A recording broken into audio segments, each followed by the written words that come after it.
Yan, good morning. Good morning mga idol. Welcome pong muli dito sa ating channel, sa Uno Online TV channel. Shoutout muna sa inyo dyan mga idol, sa ating mga subscribers, sa ating mga viewer, gayon din sa ating mga follower. Mga idol, nandito ako sa bahay ng aming kagawad at ako'y nagpipintura dito.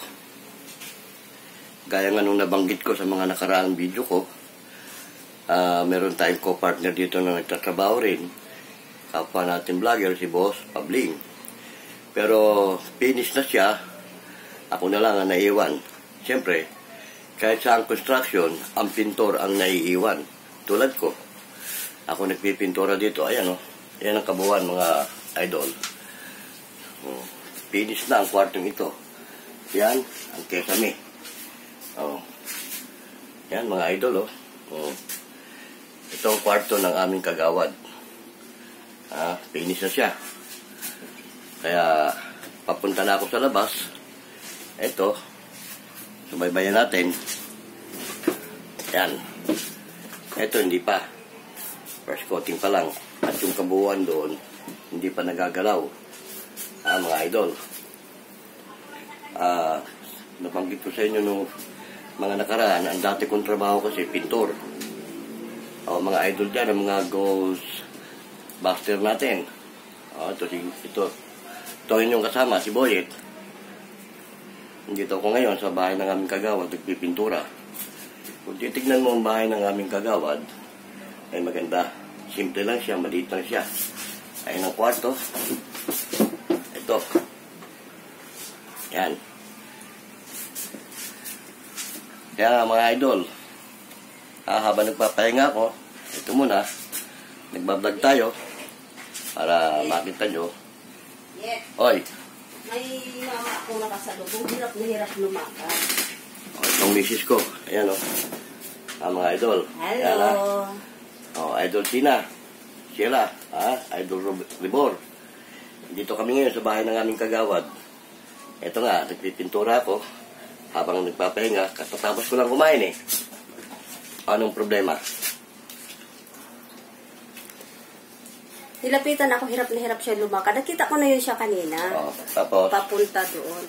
Tapos, nanghingi siya ng tulong sa akin, kahit pangkain lang daw. Sabi niya, pinoproblema daw niya, yung pag-uwi daw niya ng pamasahe. Taga saan daw?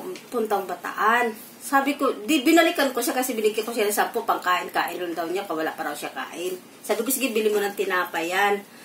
Tapos, sabi ko, saan ka sa Bataan? Sabi niya, sa Limay. Sabi niya, kasi pinalabas na ako ng DSWD.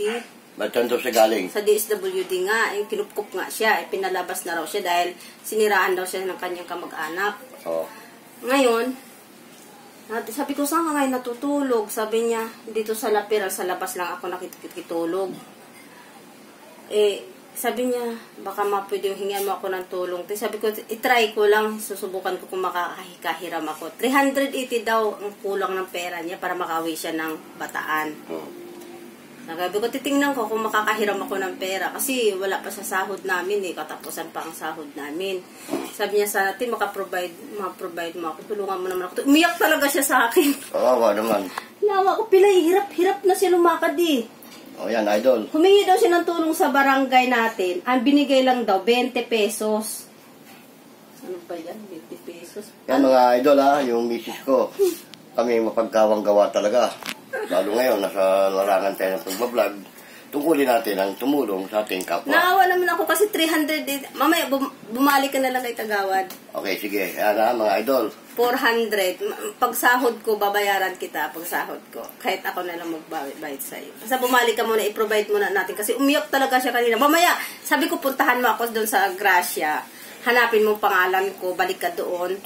Hanapin mo, mag-ikot-ikot ka muna, baka sakali. Sabi niya, sige hindi ko to ibibili yung 10 pisong ibibigay mo, hindi ko to ibibili, idagdag ko to ipon. Pagka, anyayahan mo na rin siyang kumain dyan sa atin. Sabi niya, hirap. Malinis siya Sabi niya ganyan. Kung dumating si Kagawad mamaya, ano rin natin kay Kagawad, baka sakaling matulungan din siya. Oo, umiyak talaga siya. Sabi niya, pagdating ko doon, malaki naman ang bahay namin sa Limay. Babayaran kita, kukunin ko sa iyo yung CP number mo, babayaran kita. Sabi ko, sa Bataan din ako, saan kayo, te? Sabi ko, sa Pilar. Sabi niya, sige, te, babayaran kita. Kukunin ko CP number mo kasi mababait naman yung mga pinsan ko.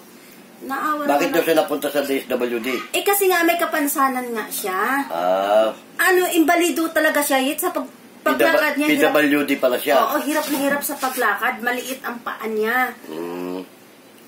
Kahit ako, nasulipan ko siya kanina. Dito pa ako sa loob. Saan kayo nakita? Nung umikot ako sa native, nasalubong ko siya. Sabi niya ganyan, te, pahingi naman ng tulong kahit pangkain-kain lang.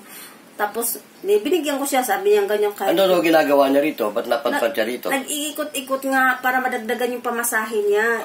Hirap na daw siya sa kakaano. Sabi ko, ba't hindi ka magsubok humingi ng tulong sa barangay dito? Nanggaling na ako dyan, te, binigay lang sa akin 20 pesos. Ganun ba?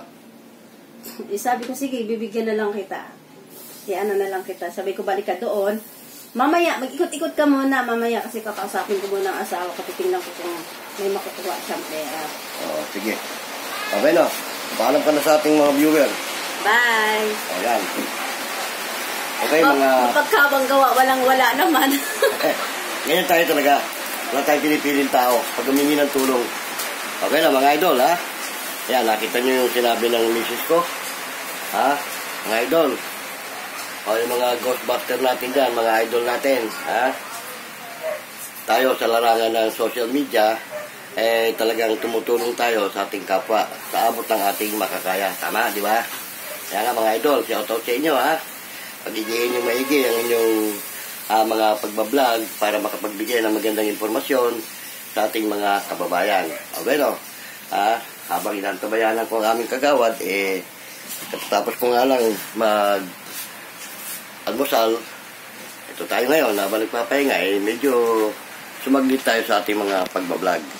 Okay no? Ha? Mga idol, kung muli, inyong lingkod si Boyet ng Uno Online TV channel. Pero shoutout muna sa aming buting barangay captain na si Honorable Fernando Ding Bolo, 10 ng kanyang mga kagawad. Kayo din, shoutout sa aking kabro, si Bro Perinya. Bro, nabati kita ng isang magandang umaga.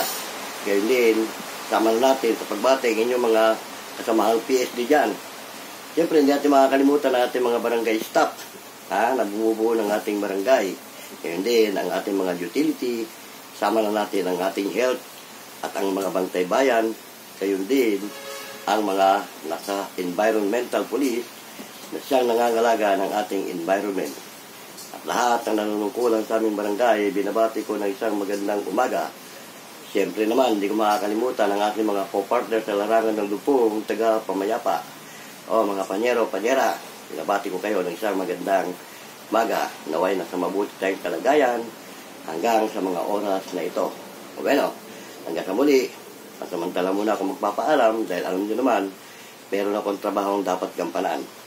Okay, no? Hanggang sa muli, paalam na sa inyo. Alam.